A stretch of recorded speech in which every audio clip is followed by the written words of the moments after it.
Hello বন্ধুরা, আরেকটা recipe নিয়ে চলে এলাম তোমাদের সঙ্গে শেয়ার করার জন্য। অনেক দিন পর এলাম, এতদিন রান্না দিতে পারিনি, শরীরটা খুব খারাপ ছিল, তাই তোমাদের রান্না দেখাতে পারিনি রেসিপিগুলো। আজকে আবার শুরু করলাম। দেখো, আমি সিম্পল পমফ্রেট করছি। সিম্পল পমফ্রেট দেখতেই পাবে, বুঝতেই পারবে আমি সিম্পল পমফ্রেট কেন বলছি।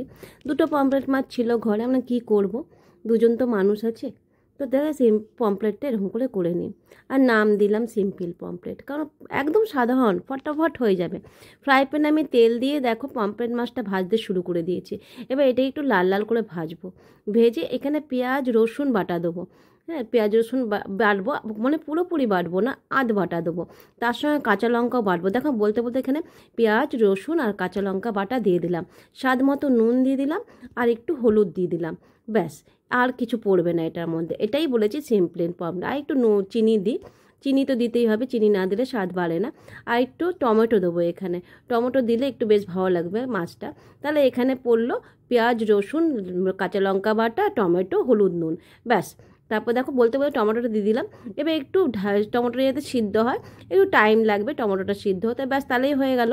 আর যেহেতু আমি বড় ফ্রাই প্যানে করেছি, একসঙ্গেই করছি। দেখো, ফ্রাই প্যানের পাশে আমি পমফ্রেটটা ভাজিয়ে করে দিলাম, আর এদিকে মশলাটাও কষিয়ে নিচ্ছে। তাহলে একই প্যানে পমফ্রেট মাছ বলতে পারো।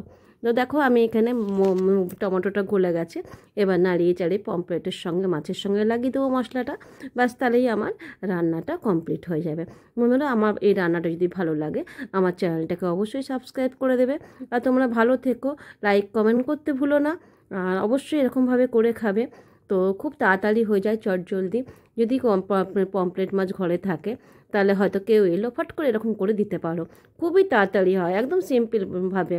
দেখো, আমার হয়ে গেছে, এবার আমি প্লেটে তুলে নিচ্ছি। ব্যাস, খাবার জন্য রেডি। আর এটা কিন্তু খাবার পরেই তোমাদের শেয়ার করছি। দারুণ টেস্ট হয়েছিল বন্ধুরা, একবার অবশ্যই করে খাবে তোমরা, খেয়ে বলবে আমাকে কমেন্ট করে কেমন হয়েছিল। আবার